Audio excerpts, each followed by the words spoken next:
Hello, je suis super contente de vous retrouver pour cette nouvelle vidéo. Aujourd'hui, j'aimerais parler de l'idée d'aller vérifier auprès des personnes si toutes les histoires qu'on se raconte dans notre tête sont vraies ou pas. Donc ça fait référence à une vidéo que je mettrai en dessous dans laquelle vraiment je détaille ce processus qui est totalement naturel, habituel et très fonctionnel en fait du jugement qu'on peut apposer sur l'autre quand on le rencontre, que ce soit pour la première fois ou pas.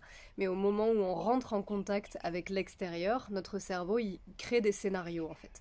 Donc tout est décrit dans cette vidéo, mais vraiment à retenir c'est ça, qu'on se crée des narrations qui sont basées sur nos propres histoires à nous, nos propres blessures aussi, ou alors ce qui nous met en joie en fait. Donc cette idée que la réalité elle est totalement subjective et que chacun, chacune lit la réalité, ce qui se passe, les faits extérieurs selon son propre prisme.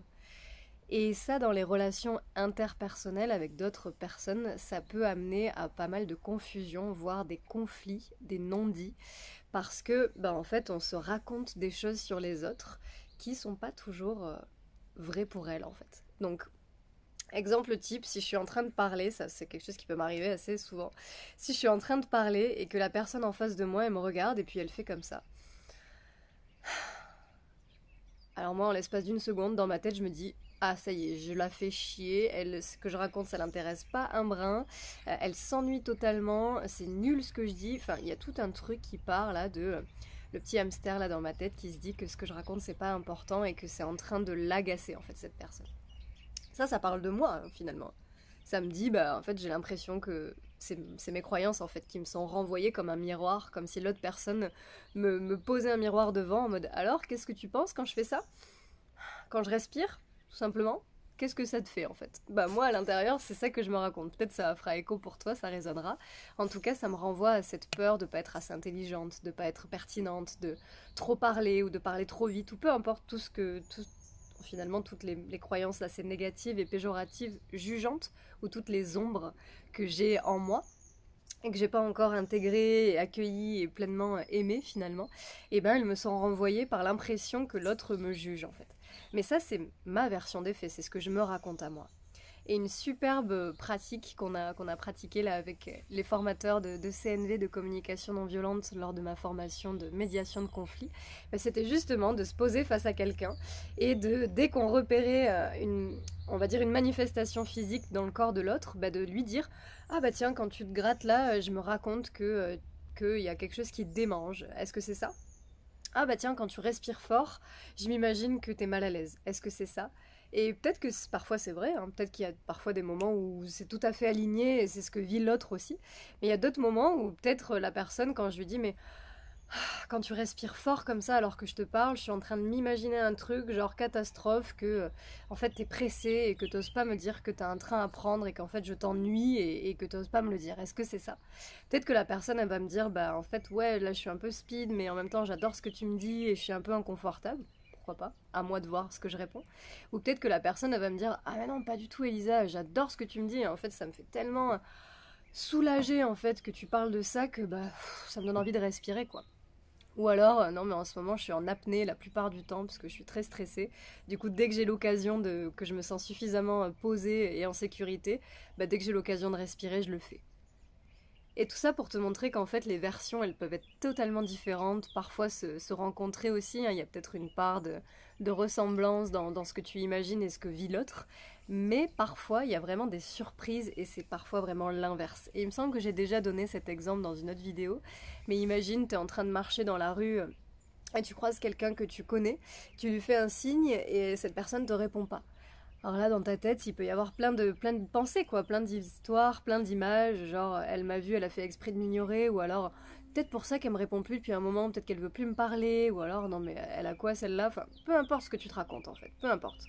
Peut-être que tu te racontes pas du tout ça, hein, mais si c'est le cas, je t'invite vraiment, c'est ce que j'ai fait la dernière fois avec une copine en lui disant mais purée ça fait plusieurs fois que tu me réponds pas, j'ai l'impression que tu veux plus me parler, et après, s'il faut, c'est pas vrai ce qu'elle me répond, hein, mais en mode, non, c'est juste que je suis super speed, j'ai vu tes messages, c'est en cours, mais voilà, j'ai besoin de temps. Ok, en fait, je me raconte quelque chose et quand je vais le vérifier avec l'autre personne, il s'avère qu'il y a parfois un écart. entre les choses.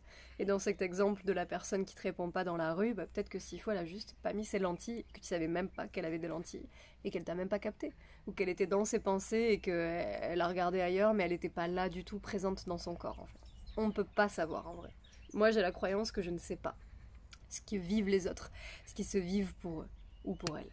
Et donc, prendre mon courage à deux mains et aller demander vérification et oser dire bah voilà, ça c'est le scénario là que je me fais dans ma tête, peu importe la raison du pourquoi je me raconte ça, mais en tout cas il y a une petite voix ou des petites voix qui me rendent du coup un peu insécure quand je vois ça ou quand je constate ça.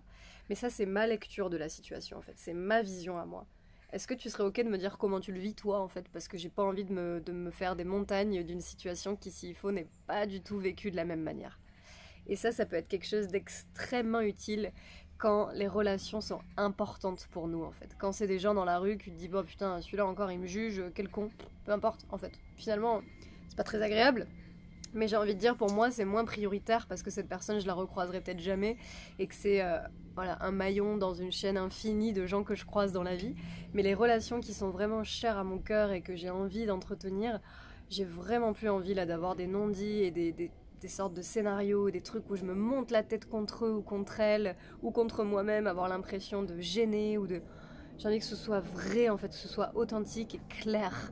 Et pour nourrir là ce besoin de clarté et partir sur des bases qui sont franches et ouais, vraiment limpides, en fait, ben, je trouve que cette idée d'aller vérifier la réalité, ce reality check là avec l'autre, vérifier nos versions, en fait, ça aide vraiment beaucoup à se rencontrer et à poser les choses en mode bon bah du coup tel ami quand tu me dis ça moi je m'imagine quand tu me dis non bah je m'imagine qu'en fait je sais pas tu t'aimes pas du tout mes idées et que je t'ennuie en ce moment et que ce que je dis ça t'intéresse pas. Est-ce que c'est ça pour toi? Et peut-être que l'autre elle va dire oui, auquel cas bon il y a un deuil, il y a quelque chose à vivre, tu vois, il y a une déception. Mais si la personne elle te dit bah non mais c'est juste qu'en ce moment je fais un exercice là de développement personnel et j'apprends à dire non et j'apprends à poser mes limites et du coup bah voilà je sais que toi t'es ouverte et j'essaye de le faire avec toi. Tu te rends compte du fossé quoi, c'est assez énorme. Dans son couple aussi c'est pareil. Mais chérie, quand je te dis que j'ai mal à tel endroit ou j'ai telle émotion, tu me réponds rien, je m'imagine que t'en as rien à faire en fait de moi, quoi. Je m'imagine que ça te passe à 10 000 au-dessus de la tête. La personne, elle va peut-être oser, peut-être se sentir suffisamment sécure pour te dire sa version, et sa version, ça peut aussi être non, en fait, c'est juste que je me sens impuissant, impuissante quand tu me parles de tes émotions. Qu'est-ce que je peux faire en fait pour t'aider? Et auquel cas, dès qu'on rentre dans la vulnérabilité, dans l'authenticité de bah, c'est ça que je vis en fait moi, et ça me met mal à l'aise ou alors ça me met dans le doute ou peu importe ce qu'on vit, dès qu'on se rencontre plus dans les histoires en fait, dès qu'on n'est plus dans le mental et genre ah oui mais ni le jugement le machin, dès qu'on descend dans waouh en fait c'est ça que ça me fait en fait, c'est ça que là je vis, c'est ça que je me raconte, c'est d'être authentique en fait, d'être vrai. Dès qu'on ouvre son cœur et que l'autre nous retrouve à cet endroit-là, mais là, du coup, pour moi, c'est magique de goûter à ça, parce que c'est une vraie rencontre. Du coup, c'est euh, ouais, un vrai terrain de collaboration qui peut se créer et se mettre en place, du coup. Parce qu'il y a cette authenticité, cette vérité. Et pour ça, j'ai la croyance que cette étape-là, d'aller vérifier avec l'autre, ça peut être très utile, très impressionnant, voire un petit peu perturbant aussi. Mais voilà, pourquoi pas essayer, en fait, même avec un ami, une amie en test, tout simplement, s'asseoir face à l'autre, un petit exercice et essayer de se dire bah allez on essaye d'être naturel là, peut-être ça va être un peu gênant mais essayer de se dire bah notifier à chaque fois qu'il y a une impression là de tiens je suis en train de me raconter que tu penses à ça ou alors que tu ressens ça, est-ce que c'est vrai? Essayer de vérifier avec l'autre, pas sur les jugements de vêtements ou du physique, on n'est pas là pour ça, enfin c'est pas l'invitation de l'exercice, mais plus vraiment sur bon bah quand tu respires ou quand tu te tiens comme ça je m'imagine que t'es vachement fatigué, est-ce que c'est ça? Peut-être que l'autre va dire ouais grave ou alors bah non mais en fait je me suis blessée au sport, j'ai vraiment mal là dans cette position. Essayer d'aller rencontrer l'autre dans la vérité de ce que l'autre personne vit et sortir un peu de la projection en fait, de ce qu'on imagine, de ce qu'on se raconte. Et du coup prendre vraiment conscience du truc, mais waouh, mais toute la journée en fait je traduis le réel. J'appose mes jugements, mes histoires, mes scénarios sur ce que je vois, sur ce que je perçois. Parce que ça parle de moi en fait. et comment je peux déconstruire petit à petit ces croyances et ces perceptions qui sont habituelles, mais qui renvoient aussi à des blessures, donc avec beaucoup de compassion et de se dire ah ouais, en fait à chaque fois que je parle, c'est peut-être ça l'un des constats, à chaque fois que je parle j'ai l'impression de gêner tout le monde en fait. Ça me renvoie peut-être à l'enfance, à me dire mais en fait j'ai l'impression d'être too much, quoi, d'être trop, d'être pénible et ça remonte à quoi ça et qu'est-ce que ça me renvoie et petit à petit et j'invite toujours à être accompagnée par des professionnels de santé si nécessaire mais voilà c'est vraiment extrêmement utile, je suis à 2000% pour ça et c'est un super soutien et des belles ressources, donc s'il y a des choses qui sont vraiment douloureuses, qui sont renvoyées régulièrement, les déposer, les modifier petit à petit, les intégrer, c'est un cadeau superbe qu'on peut se faire à soi et au monde du coup. Donc c'est aussi une invitation sous-jacente. Voilà pour aujourd'hui, cette idée de reality check, de comparer un petit peu ce qu'on se raconte, ce qu'on perçoit du monde et des autres, du lien dans la relation et comment l'autre personne vit en fait. On dit un peu, je crois en CNV, aller sur la colline de l'autre en fait. Imaginez deux personnes chacun sur sa colline et on voit un arbre au milieu, mais d'un côté les arbres sont mûrs et de l'autre ils sont pas mûrs. Mais regarde, les fruits ils sont rouges, mais non ils sont verts je te dis, et si on change en fait, et s'il y en a un qui vient sur l'autre, ah ben ouais, de ton côté ils sont pas mûrs, ils sont verts en fait, c'est pour ça qu'on les voyait pas pareil. Donc c'est une métaphore pour se dire mais en fait de ton regard à toi, si je me mets dans tes baskets en quelque sorte, qu'est-ce que tu vis toi? Et comment est-ce qu'on peut se rencontrer et trouver un moyen d'échanger depuis cet espace où on est ensemble, où il y a un vrai lien. Pour moi c'est là où le lien il s'établit vraiment en fait, quand il y a cette authenticité, cette vulnérabilité. Et pour clôturer, je dirais vraiment qu'il y a un besoin de sécurité aussi là-dedans, de peut-être pas faire ça avec des gens en qui t'as pas confiance ou en qui tu te sens pas serein, sereine. Et si c'est au début avec un thérapeute, une thérapeute, j'ai envie de dire merci à ces personnes-là, d'être aussi ces ressources. Il y a pendant longtemps, la seule personne avec qui je me sentais sécure, c'était mon chat en fait. Hein. Parce qu'avec toutes les autres personnes, je me racontais tellement d'histoires qu'au moins avec mon chat, on est tranquille. Donc il y a des périodes de vie aussi où on se sent simplement pas bien en fait avec les gens et en miroir avec les gens. Et si c'est ton cas, si ça résonne, prends le temps de trouver voilà, des ressources, des gens qui sont professionnels, qui peuvent t'accompagner ou des communautés dans lesquelles tu te sens accueilli et vraiment respecté pour tout ce que tu vis. Merci d'écouter cette vidéo et à très bientôt pour la prochaine. Toujours des petits j'aime, des partages, des commentaires si envie, si l'élan.